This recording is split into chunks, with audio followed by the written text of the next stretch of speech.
ஆசிரியர் பெருமக்களுக்கு வணக்கம். வேற வேற வேற வேற வேற லெவல் அப்படி ஒரு வேலையை நம்முடைய மாநில தலைவர் வடிவேல் சுந்தர் அவர்கள் செய்திருக்கிறாங்க.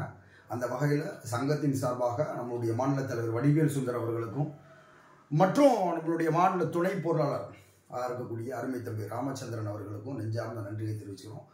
கடந்த ஒரு வாரமாகவே, அதாவது ஆகஸ்ட் 5 போராட்டம் தொடர்ந்து களப்பணியில் இருக்கிறோம் அப்படின்னு நம்ம சங்கத்தில் இருக்கக்கூடிய அனைத்து நண்பர்களுக்கும் தெரியும். புதியதாக இணைந்த ஆசிரியர் பெருமக்களுக்கு தெரியும். தொடர்ந்து எப்பயுமே, இது இப்போ மட்டும் இல்லை, தொடர்ந்து எந்த ஒரு நிகழ்வாக இருந்தாலும் ஒரு போராட்டம்னா அதற்கப்புறம் சில நகர்த்தல்களை தொடர்ந்து கொண்டு போவோம், சம்பந்தப்பட்ட துறைக்கு கொண்டு போய் சேர்ப்போம். அந்த வகையில் உங்களிடம் கடிதம் பெறப்பட்டது, உங்களிடம் ஒவ்வொருத்தருடையும் உங்களுடைய கையொப்பம் பெறப்பட்டது.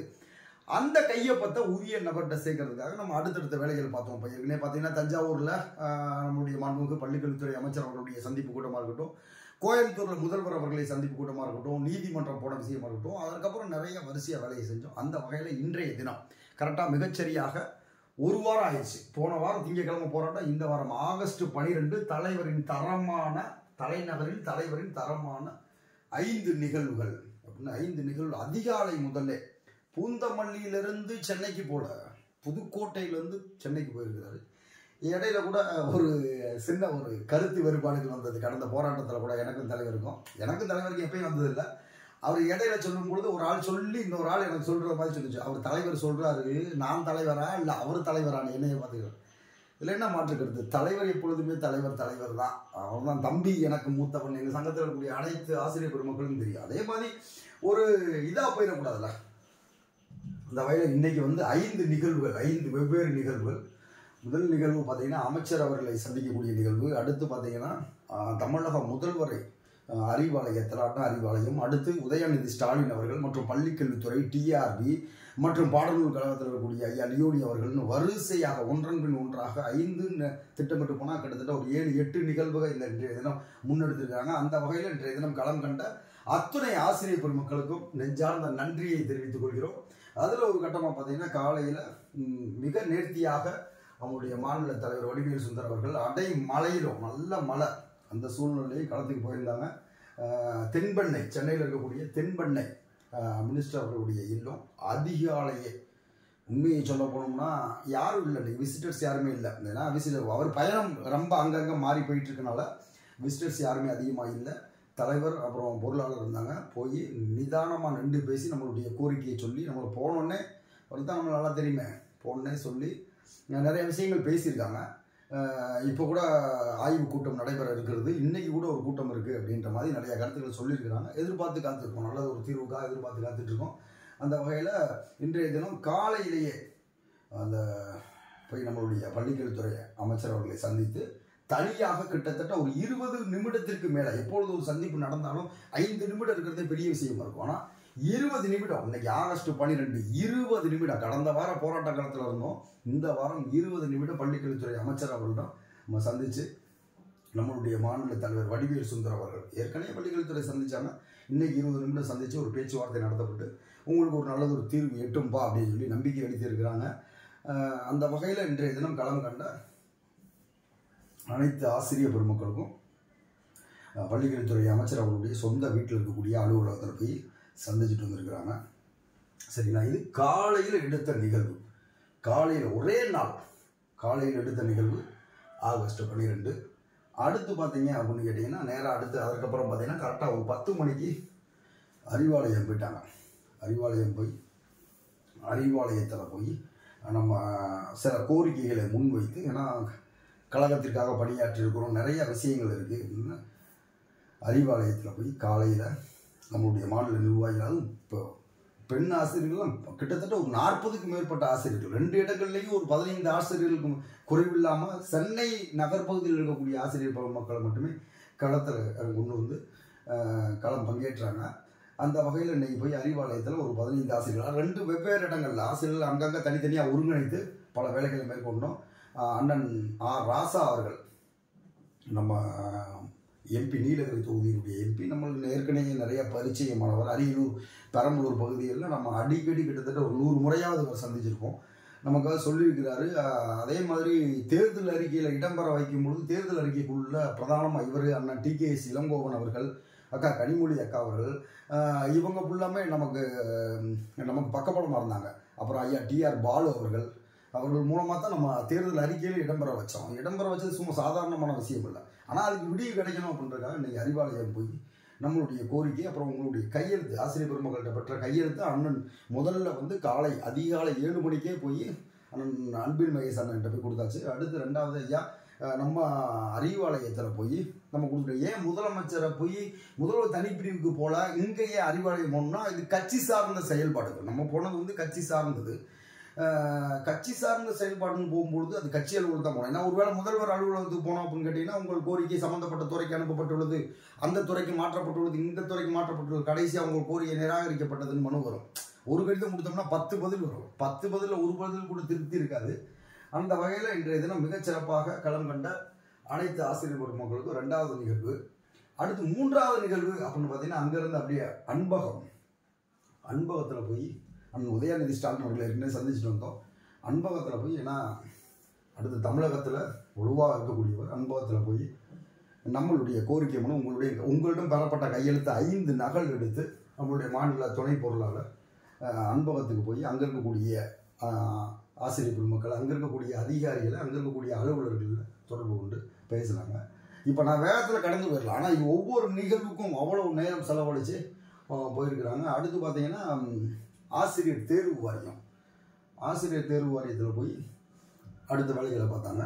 ஆசிரியர் தேர்வு வாரியம் போய் காலையில் ஆசிரியர் தேர்வு வாரியம் ஒரு 12 மணிக்கு, மிகச்சரியாக சொல்லணும் 12 மணிக்கு ஆசிரியர் தேர்வு வாரியத்தில், ஏன்னா அங்கே இருக்க ஒரு 15 பேர், இங்கே ஒரு 15 பேர் வச்சு 2 தனித்தனியாக பிரித்து திட்டமிட்டு நம்மளுடைய மாநில தலைவர் வடிவேல் சுந்தர் அவர்கள் மற்றும் மாநில பொருளாளர் இவங்க ஒரு டீம், இங்கே இருந்த டீம் டிபிஐயில் வளாகத்தில் ஆசிரியர் தேர்வு வாரியம் மற்றும் பள்ளிக்கல்வித்துறை அங்கே இருக்கக்கூடிய அதிகாரிகளை சந்தித்து நம்ம மனு இன்றைய தினம் கொடுக்கப்பட்டிருக்கு.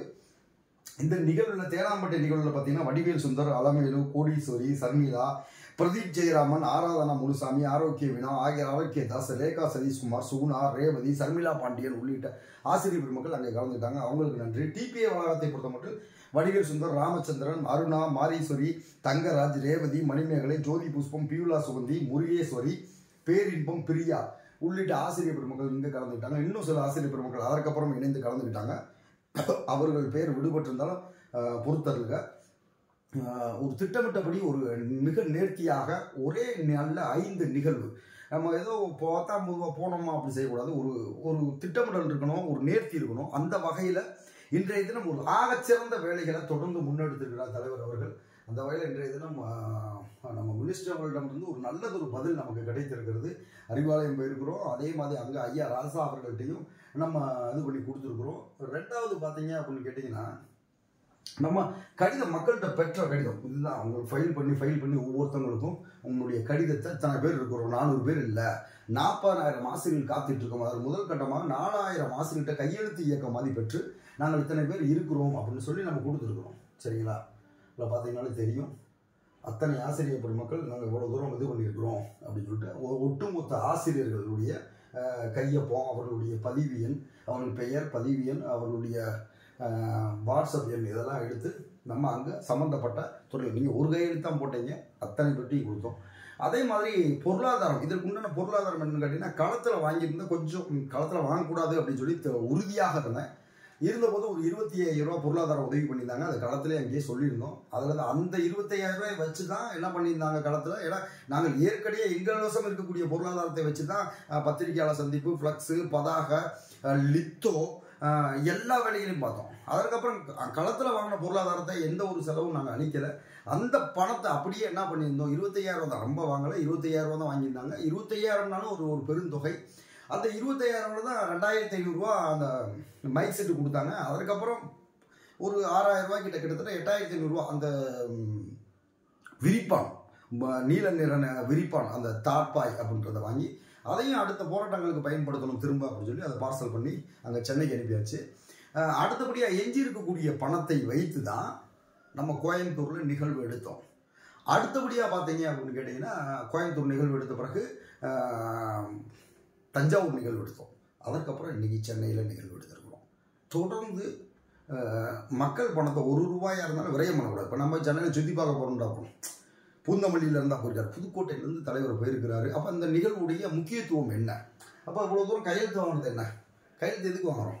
அப்போ ஒரு வேலையை செய்கிறோம்னா அந்த வேலையில் அதிகபட்ச திருப்தி இருக்கணும், நமக்கு குறைந்தபட்ச திருப்தியை தாண்டி அதிகபட்ச திருப்தி இருக்கணும். அப்போ அதை கொண்டு போய் சேர்க்கணும். அப்போ எத்தனை பேருடைய கையெழுத்தை போகும்பொழுது கோட்டை வரைக்கும் போனேன், அடுத்து கோட்டைக்கு போகிறாங்க, அடுத்து கோட்டை வரைக்கும் போயாச்சு, இன்னும் அடுத்து கோர்ட்டுக்கு போகணும். அதுக்குண்டான வேலைகளும் துரிதப்படுத்தியிருக்கோம். அதே மாதிரி இந்த போராட்டத்தை காமித்து, இந்த போராட்ட நிகழ்வை காமிச்சு, இந்த சங்கத்தை காமித்து எங்கேயாவது பொருளாதார உதவிக்கோன்னா கண்டிப்பாக யார்ட்டையும் கட்டி ஏமாற வேண்டாம். போராட்டத்துக்கோ நீதிமன்ற வழக்குக்கோ அது குறித்து நான் ஏற்கனவே களத்திலே சொல்லியிருந்தேன். யார் கொடுத்தும் யாரிடம் கட்டி 10 பைசா கட்டி ஏமாற வேண்டாம், யாரிடமும் கட்ட வேண்டாம் அப்படின்றது தெளிவாக சொல்லிட்டோம். அதே மாதிரி நாங்களும் வாங்க மாட்டோம் கேட்டால் நாங்களும் வாங்க மாட்டோம். இப்போ நம்ம என்ன பண்ணுறோம், அடுத்து ஒரு 2 லட்ச ரூபா தேவைப்படுது வழக்குக்கு அப்படின்னா அது நம்ம கட்டினா தானே 2 லட்சம் ரூபா உச்ச நீதிமன்றத்துக்கு. அதே ஏன் ஒரு மூத்த இருக்கக்கூடிய அரசியல் கட்சிகள், ஏதாவது ஒரு அரசியல் கட்சிகளை கூட அணுகி அவங்கள அந்த வழக்குகள் 40,000 சார்பாக மேலே இம்ப்ளீட் பெட்டிஷனோ அல்லது உச்ச நீதிமன்றத்தில் நம்ம சார்பாக வாதாடினா 40,000 குடும்பமும் உங்களுக்கு கடன்பட்டவர்களாக இருப்போம் அப்படின்ட்டு அடுத்த கட்ட பேச்சுவார்த்தை அவர்களை நோக்கிய நம்மளுடைய பயணமாக அமையும் அப்படின்றதையும் தெளிவாக சொல்கிறேன். அடுத்து இப்போ தற்சமயம் தமிழ்நாடு பாடநூல் கழகத்தை சந்திச்சிருக்கிறாங்க. அதை அனுப்பியிருக்கிறார். பாடநூல் கழகம் ஐயா லியோனி அவர்களுடைய அலுவலகத்தில் காத்துக்கிட்டு இருக்காங்க. அப்படி தொடர்ந்து இப்போ லைவ் போயிட்டு, இப்போ நான் வீடியோ எடுத்துகிட்டு இருக்கும்பொழுது அத்தனை நிகழ்வு இருக்குது. அடுத்து கோட்டைக்கு வர போகிறாங்க. நான் இருக்கக்கூடிய 5 நிகழ்வு தான் ஹெட்டிங் கொடுத்துருந்தேன், 6 நிகழ்வு நடத்திட்டாங்க. அடுத்து மறுபடியும் கோட்டைக்கு போகிறாங்க. அடுத்தடுத்த நிகழ்வுகளில் பள்ளிக்கல்வித்துறை அதிகாரிகள் சந்திச்சுட்டு அடுத்து டிஆர்பி அவர்கள் சந்திச்சுட்டாங்க, அறிவாலயத்தில் கொடுத்துட்டாங்க. அதே மாதிரி அண்ணன் அன்பில் மகேஷ் அண்ணன்கிட்ட கையிலேயே கொடுத்துட்டாங்க, இதான் நிலவரம் அப்படின்ட்டு. அவரும் நமக்கு ஒரு நல்லதொரு பதிலை சொல்கிறார். காத்துட்ருவோம். விரைவில் நமக்கான ஒரு தீர்வு எட்டப்படணும். அதுவும் செப்டம்பர் 5க்குள்ள நமக்கு ஒரு நல்லதொரு தீர்வு எட்டப்படணும் அப்படின்றதுக்காக காத்துட்ருக்கோம். உங்களுடைய கடிதம், நீங்கள் கொடுத்த உங்களுடைய கையொப்பம் நீங்கள் தனியாக ஒரு இடத்துல பண்ணலாம். நானே போகிறேன் ஒரு இடத்துல தனியாக கொடுத்தனா தூக்கி குப்பையில் எரிஞ்சிருவாங்க.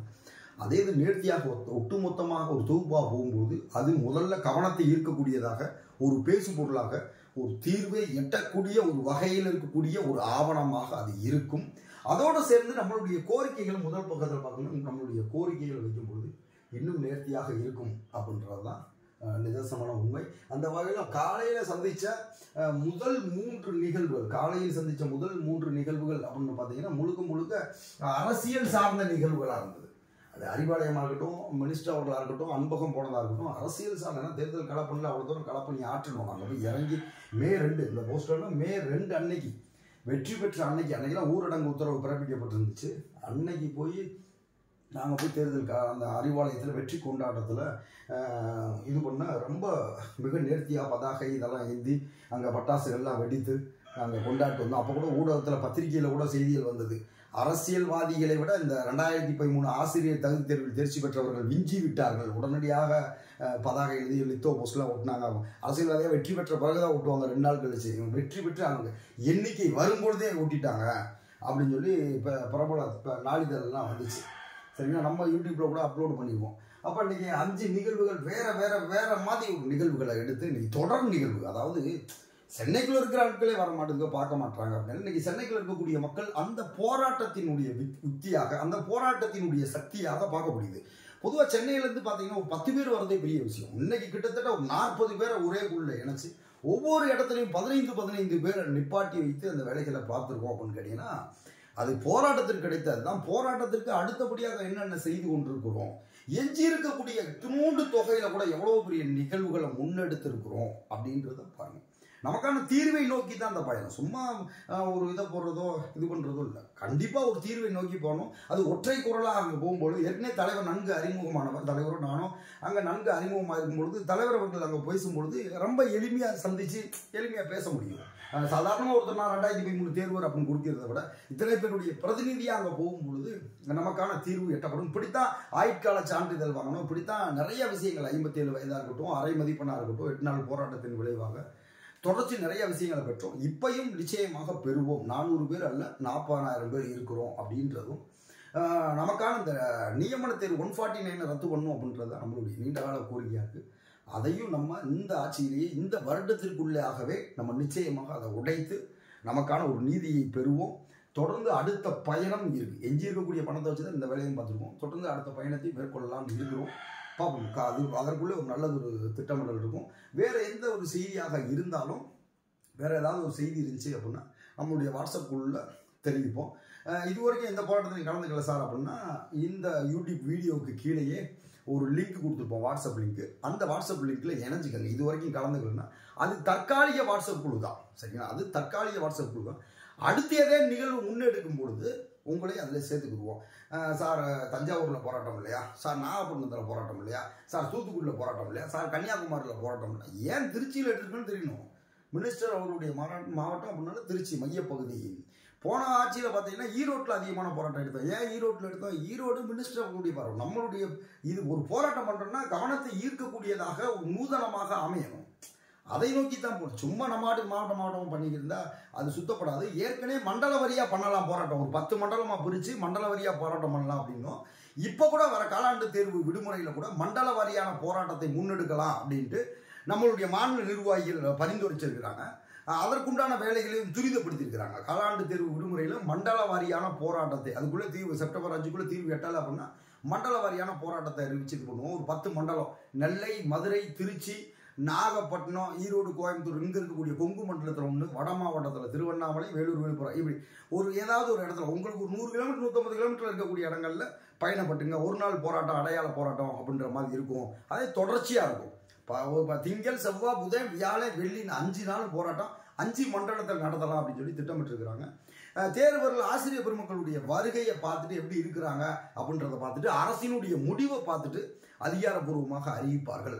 இதுவரையும் இணையாதவர்கள், களத்தில் சேராதவங்க நம்மளுடைய யூடியூப் லிங்க்ல இருக்கும், அந்த வாட்ஸ்அப்பில் இணைஞ்சிக்கங்க. மக்களை அலக்களிப்பதோ பொருளாதாரத்தை விரயம் பண்ணுவதோ ஒருபோதும் ஒரு நாளும் நாங்கள் செய்தது கிடையாது.